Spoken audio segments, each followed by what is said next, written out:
मेरी मां बहनों, तुम्हें मेकअप से कोई मना नहीं करता। और जाओ, मौलवी जर्जीस एक जिम्मेदार मंच पर बैठकर, कुर्सी पर बैठकर तुम्हें जिम्मेदारी से कहता है तुम्हारे साथ कि तुम्हें मेकअप करने से मैं कभी नहीं मना करता हूं और न कर रहा हूं, शौक से करो।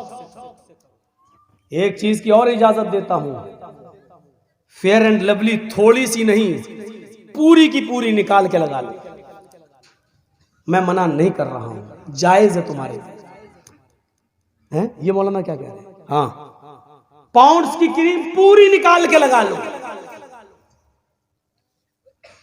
कल तक मैंने कहा था लिपस्टिक औरतें नहीं लगाएं, लेकिन सारी कंपनियों ने जिम्मेदारी के साथ यह बयान लिखकर WHO को दे दिया है कि हम लिपस्टिक में खिंजीर की चर्बी, सूअर की चर्बी नहीं मिला रहे हैं।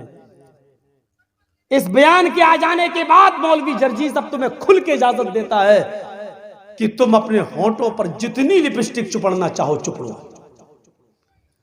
लेकिन याद रखना सिर्फ अपने घर के अंदर, अपने शौहर के लिए। समझ रहे हो?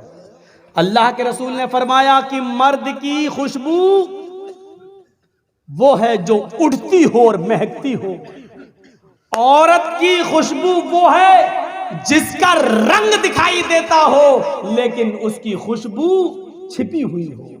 यानी औरत खुशबू लगाकर, परफ्यूम लगाकर घर से बाहर नहीं निकल सकती, चमेली का तेल लगाकर घर से बाहर नहीं निकल सकती, डाबर आंवला का तेल लगाकर घर से बाहर नहीं निकल सकती, खुशबूदार कोई चीज लगाकर घर से बाहर नहीं, क्योंकि औरत की खुशबू, औरत की जीनत उस खुशबू में है जिसकी खुशबू जाहिर ना होती हो, दूसरे को नहीं लगती हो और उसका रंग जाहिर हो।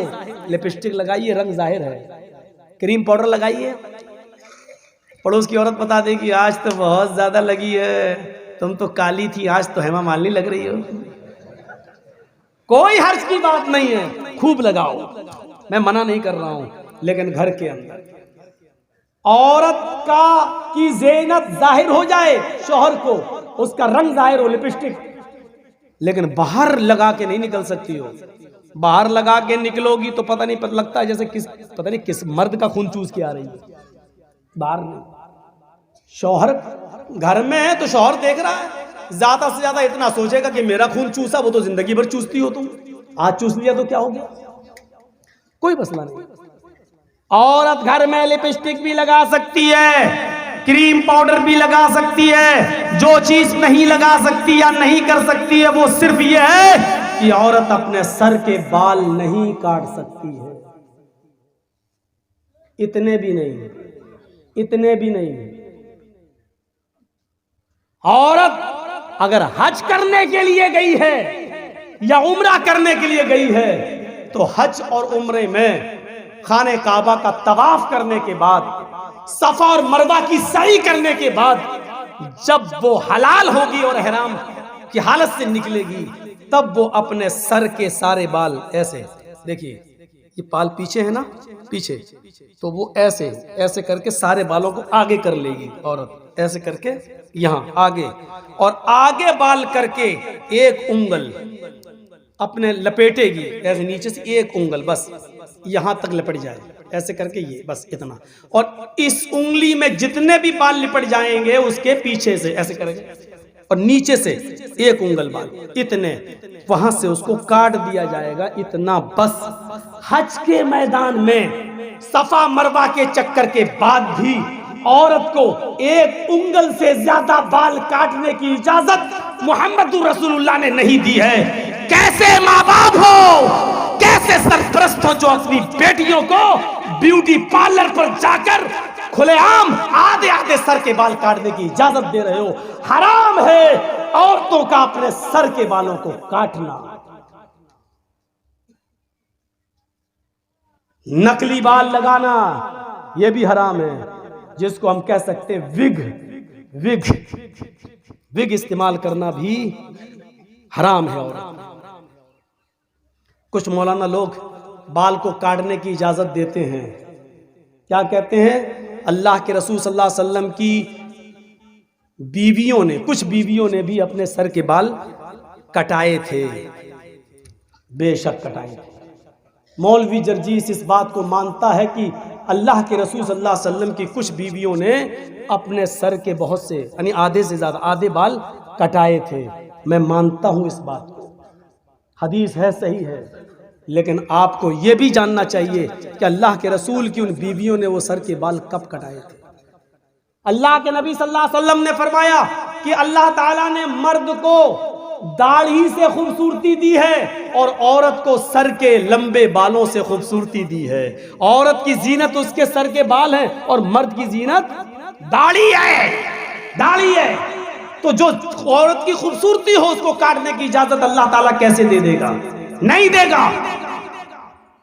जब तक अल्लाह के नबी जिंदा रहे और इस दुनिया में बाहयात रहे, तब तक अल्लाह के नबी की किसी बीवी ने अपने सर के बाल नहीं काटे। मसला याद रखना, औरत की खूबसूरती शौहर के लिए, लंबे बाल वो शौहर के लिए रख सकती है, रखेगी, लेकिन अल्लाह के नबी के इस दुनिया से इंतकाल के बाद नबी की बीवियों ने कहा अब हमारा निकाह दूसरी जगह हो ही नहीं सकता है, क्योंकि हम दुनिया के सारे मुसलमानों की माएँ हैं और माँ किसी बेटे के साथ निकाह नहीं करती है। अब हम दुनिया में किसी भी मर्द के साथ जब निकाह नहीं कर सकते हैं, सब मेरी औलाद है, सब मेरे बेटे हैं, और अल्लाह के नबी जिस दुनिया में रहे नहीं, तो अब इस खूबसूरती का क्या फ़ायदा, अब इस जीनत का क्या फ़ायदा? मैं बनाओ सिंगार करूं तो किसके लिए करूं, ज़ेबो जीनत करूं तो किसके लिए करूं? ये सोच कर उन्होंने अपनी जीनत को ख़त्म करने के लिए, अपना बनाओ सिंगार को ख़त्म करने के लिए उनके सर के बाल उन्होंने कटाए।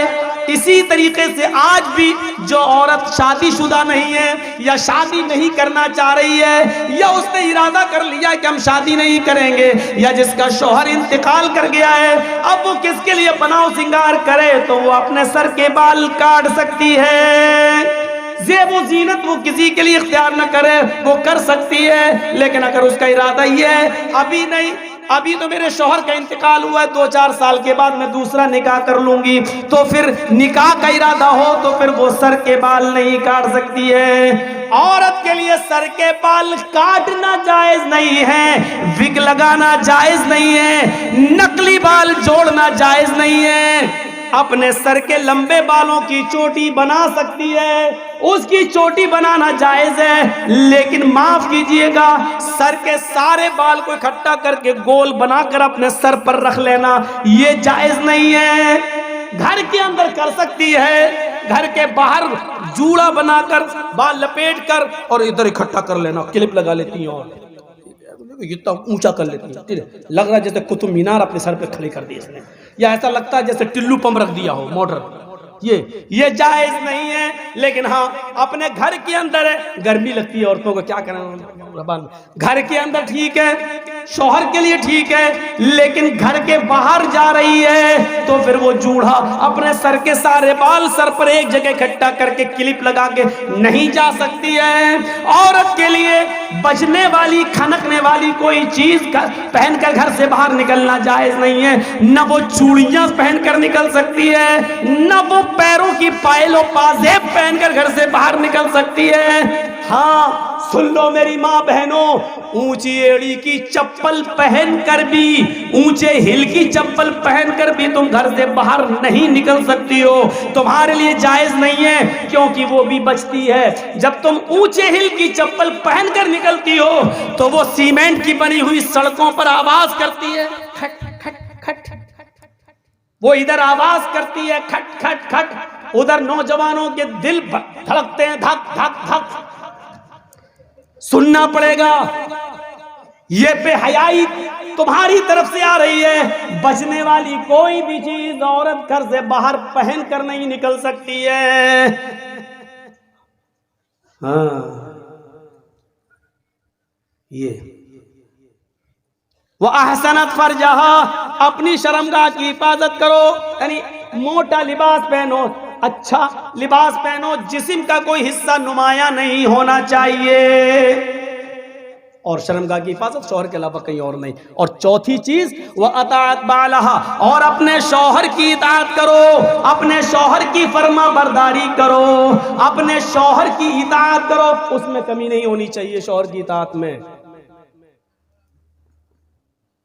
एक और मसला बता दो, शौहर की इताअत में कमी नहीं होनी चाहिए, लेकिन शौहर को भी नहीं चाहिए कि वो जबरदस्ती अपनी बीवी से कहे ये मेरे कपड़े हैं, चलो ठीक है तुम्हारे कपड़े धो देगी, ये मेरी माँ के कपड़े हैं इसको भी धुलो, ये मेरे बाप के कपड़े हैं इसको भी धुलो, ये मेरी बहन के कपड़े हैं, नंद तुम्हारी नंद इसके भी धुल दो। आप ये जबरदस्ती नहीं कर सकते हैं, आपकी बीवी है वो नौकरानी नहीं है। प्यार से चाहो तो सब कुछ काम ले सकते हो। देखो मेरी भी, तुम तो जानती हो मेरी माँ का मेरे अलावा कोई नहीं है। ऐसा है ना कि तुम्हारी मेरी माँ तुम्हारी माँ जैसी है, तुम्हारी माँ कभी बीमार होगी तो हम भी उसको ले जाएंगे। प्यार से तुम जो काम लेना चाहो ले लो, लेकिन शरीयत का हुक्म नहीं है कि वो तुम्हारे बाप के कपड़े धोए, तुम्हारी माँ के कपड़े धोए। शरीयत का तो ये भी हुक्म नहीं है कि वो तुम्हारे बच्चे को दूध पिलाए। बच्चा तुम्हारा है, दूध पिलाती है तो ये उसका रहमो करम है। अगर वो दूध पिलाने की उजरत और पैसा मांगे तो तुम्हें देना पड़ेगा। हाँ मौलाना साहब ये मत बताओ, क्यों डर लग रहा है? क्यों? अरे आप तो बड़े बहादुर हो, आप तो भिखमंगनी गाड़ी पर जो मिली है यामा और हीरो होंडा, उस पर साड़ी पहनाकर नई नवेली और उल्टा बीवी को मोटरसाइकिल पे बिठा के चलते हो, लिपस्टिक लगवा के और दिखाते हो कि देखो ये मेरी बीवी माशाल्लाह कितनी खूबसूरत है देखो, और बाद में चर्चे होते रहे फला की बीवी कितनी खूबसूरत। ये तो तुमने दिन दिखाए हैं ना, तुमने ये दिन दिखाए हैं। अब वो शादियों में अच्छे कपड़े पहन के जा रही है तो तुम्हें बुरा क्यों लग रहा है? लेके तो तुम गए हो। मेरी बहनों एक नसीहत तुम्हारे लिए भी सुनो, अक्सर शिकायतें सुनने में आती है, क्या मेरा शौहर 12 बजे रात में घर आता है, मेरा शौहर 1 बजे रात में घर आता है। हाँ बहुत गलत करता है, नहीं आना चाहिए। लेकिन एक बात सुन ले, तुम्हारे लिए कह रहा हूं मेरी माँ बहनों, जो औरत अपने घर में अपने शौहर के लिए बन सवर कर नहीं रहती है, मगरिब की अजान के बाद अच्छा कपड़ा नहीं पहनती है, ज़ेबो ज़ीनत अख्तियार नहीं करती है, मेकअप अच्छा नहीं करती है, अपने जिस्म पर खुशबू नहीं लगाती है, अच्छे कपड़े नहीं पहनती है, अपने शौहर के लिए बन सवर कर तैयार नहीं होती है, अगर ऐसा नहीं करती है तो उस औरत को ये कहने का और इस शिकायत का कोई अधिकार नहीं है, कोई हक नहीं है कि वो 12 बजे आता और 1 बजे आता है। क्या करेगा? कि तुम्हारे पसीने की बदबू सूंघेगा? क्या करेगा आखिर वो तुम्हारे लिए? मगरिब के बाद तुम्हारे घर पे बैठ के क्या करेगा? तुम्हारी लंतरानी सुनेगा वो? हाँ तुम्हें शिकायत का पूरा हक है। जब मगरिब के बाद मुंह हाथ धुलकर मेकअप करके लिपस्टिक लगा के क्रीम पाउडर लगा के नहीं चुपड़ के अच्छे कपड़े पहनकर तुम रेडी रहो और अपने शौहर को 10 बार फोन करो, कहाँ हो, जल्दी आओ ना, मैं सो जाऊंगी फिर आओगे। 10 बार फोन करो, बुलाओ, फिर तुम्हें शिकायत का हक है कि मेरा शौहर मेरे पास नहीं आता है। रहोगी घर में भंगन बनकर, फिर वो आएगा रात के, क्या करेगा वो आकर?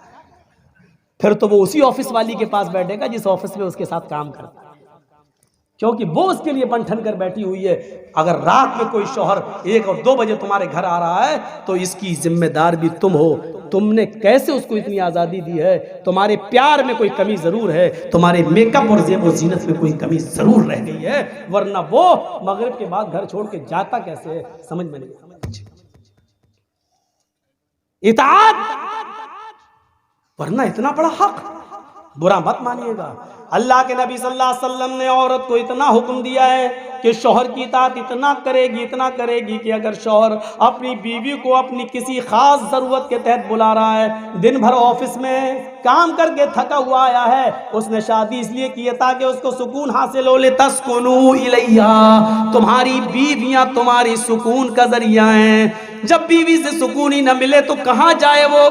इसलिए फरमाया आए अल्लाह की बंदियों, अल्लाह के नबी कहते हैं मेरी मोमिना और तो कान के पर्दे खोल कर सुनो, तुम्हारा शौहर अगर तुम्हें अपनी खास जरूरत के लिए तुम्हें बुला रहा है, रात के किसी भी हिस्से में तुम्हें बुला रहा है या दिन के किसी भी हिस्से में तुम्हें बुला रहा है, तो तुम्हें इनकार नहीं करना चाहिए, इनकार नहीं करना चाहिए, तुम्हें अपनी शौहर की फौरन बात मानना चाहिए। यहां तक कि अल्लाह के नबी ने कहा अला क़तबिन, अगर तुम ऊंट के कजावे पर भी बैठी हो तब भी तुम्हें आना पड़ेगा।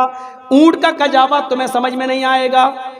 अरब की औरतें जब डिलीवरी का वक्त करीब होता था, उनके बच्चे की पैदाइश का वक्त जब करीब होता था और बच्चा जन्ने का वक्त जब करीब होता था, तो वो दर्द से बचने के लिए ऊंट के कजावे पर बैठ जाती थी।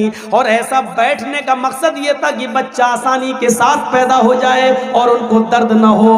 अल्लाह के नबी ने फरमाया मेरी माँ बहनों शौहर का इतना ख्याल रखा अल्लाह के नबी ने, उसको गलत रास्ते पे न जाने दिया जाए, इस पर तुम्हें इतना ख्याल रखना पड़ेगा। फरमाया कि अगर तुम ऊँटनी पर बैठी हो, तुम्हें डिलीवरी का वक्त करीब हो, तुम्हारे बच्चे की पैदाइश का वक्त करीब हो, तुम्हारी डिलीवरी का वक्त ही करीब क्यों ना हो, अगर ऐसे मौके पर भी वो तुम्हें बुला रहा है तो तुम्हें अपने शौहर के पास उस हाल में भी जाना पड़ेगा। हालांकि ये एक मकसद है बताने का, यानी इतना बड़ा मकाम है, लेकिन इतना बड़ा जालिम कोई शौहर नहीं होगा जो अपनी बीवी को इस हाल में बुलाएगा कि बच्चा पैदा होने वाला और हम इसको इस हाल। इतना जालिम नहीं होता कोई मर्द, इतना जालिम नहीं होता है। लेकिन एक मर्द की अहमियत बताई है कि देखो वो दिन भर थका मारा आया है, वो बाहर उसने हजारों किस्म की लड़कियों को देखा है, उसका दिल बहक भी सकता है, फिसल भी सकता है, इसलिए उसको सबसे ज्यादा घर आने के बाद तुम्हारे सुकून की जरूरत है। सुनो मेरी, अल्लाह के नबी ने फरमाया सुनो अल्लाह की बंदियो, तुम्हारा शौहर अगर तुम्हें इस हाल में बुलाता है कि तुम चूल्हे पर बैठी हो, रोटी पका रही हो, तब भी तुम्हें सब कुछ छोड़ के आना पड़ेगा। रोटी जलती है तो जल जाए, हांडी में गोश्त पकता है, जलता है तो जल जाए, जल्दी से गैस चूल्हा बंद करो और अपने शौहर के पास जाओ, फौरन तुम्हें उसका हुक्म मानना पड़ेगा। हालांकि इतना बड़ा जालिम भी कोई नहीं होगा जो ये कहेगा कि रोटी छोड़ के आ, चल, इतना बड़ा जालिम भी कोई नहीं होगा। बताने का मकसद ये है कि वो जिस वक्त भी तुम्हारी जरूरत को महसूस करेगा, तुम्हें उसके पास जाना पड़ेगा। और मर्दों को भी हुक्म है कि वो अपनी बीवी को नाजायज तरीके से नहीं सताएं, उसके बुखार का ख्याल रखें, उसके दर्द का ख्याल रखें, उसकी नींद का भी ख्याल रखें, क्योंकि सुबह तुम्हें तो उठना नहीं है, तुम्हारे बच्चों को तैयार करना उसकी जिम्मेदारी है, स्कूल भेजना उसकी जिम्मेदारी है, उनका ब्रेकफास्ट तैयार करना उनकी जिम्मेदारी है। इसलिए बेहतर ये एक टाइम फिक्स कर लो कि हमें फला दिन तुमसे मिलना है। चलिए ये कोई जरूरी नहीं है, इसमें तो मियाँ बीवी के हुकूक में ये कोई चीज नहीं होती। जब दोनों का मूड हो जाए तो आदमी आगे बढ़ ही जाता है, शरीयत में इसकी कोई मुमानियत नहीं है। लोग कहते हैं दिन में नहीं करना चाहिए, लड़का अंधा पैदा होगा। ये तुम अपने बाप दादा की हदीसें अपने पास रखो और अपनी जेब में रखो। अल्लाह के रसूल ने तो औरत को हुक्म दिया है कि नफली रोजा तुम अपने शौहर की इजाजत के बगैर नहीं रख सकती हो सकता है कि दिन में तुम्हारे शौहर को तुम्हारी जरूरत पड़ जाए और तुम कह दो मैं रोजे से हूं और उसके दिल में आग लग जाए, फिर वो गलत रास्ते तलाश करता फिरे। इसका मतलब ये हुआ कि दिन के भी किसी हिस्से में शौहर अपनी बीवी से हम बिस्तरी कर सकता है। कल ये ना हो चाहे कि होटलों में बैठ के मौलाना बड़ा बदतमीज था, कैसी कैसी बातें कर गया। ये दीन का एक हिस्सा थी, मैं बता रहा हूँ। तो अताअत वाला अपने शौहर की इताअत करो, इसको पर्चा जेब में रखना पड़ेगा। अब एक दो बातें और सुन लीजिए, बड़ी दिलचस्प बातें। तो चार चीजें हो गई, पांचों वक्त की नमाज पढ़ती हो, रमजान के पूरे रोजे रखती हो, अपनी सतर की और शर्मगाह की हिफाजत करती हो और अपनी शौहर की इताअत और फरमाबरदारी करती हो। ये चार काम जो औरत कर ले क्या होगा? फलतदखुल मिन अय्यब्वाबिल जन्नति शाद, ये जन्नत के जिस दरवाजे से दाखिल होना चाहे हो जाए। अल्लाह के फरिश्ते खड़े होंगे, ऐ औरत आठों दरवाजे खुले, जा जिस दरवाजे से जाना चाहे चली जा। ये है औरत को जन्नत का सर्टिफिकेट। एक दूसरी हदीस में अल्लाह के नबी ने फरमाया जिसकी 3 बेटियां होंगी या 3 बहनें होंगी, बहनें यानी बाप का इंतकाल हो गया तो बहनों का जिम्मेदार भी तो भाई हो गया ना, तो जिसकी 3 बेटियां या जिसकी 3 बहनें हो और बाप का इंतकाल हो गया हो और बहनें उसकी निगरानी में हो, तो जिसकी 3 बेटियां या 3 बहनें हो और उसने उनको पढ़ाया हो, लिखाया हो, अच्छा अदब सिखाया हो और अच्छी तालीम दी हो और उसके बाद उन तीनों का निकाह कर दिया हो, उन तीनों की शादी करा दी हो, दीनदार घराने में उनका घर बसवा दिया हो, तो उन तीनों का निकाह करा के उनका घर बसाने वाला, उन बहनों और बेटियों का घर बसाने वाला जन्नत में मेरा पड़ोसी बनकर रहेगा। कहाँ रहेगा? जन्नत में मेरा पड़ोसी बनकर रहेगा।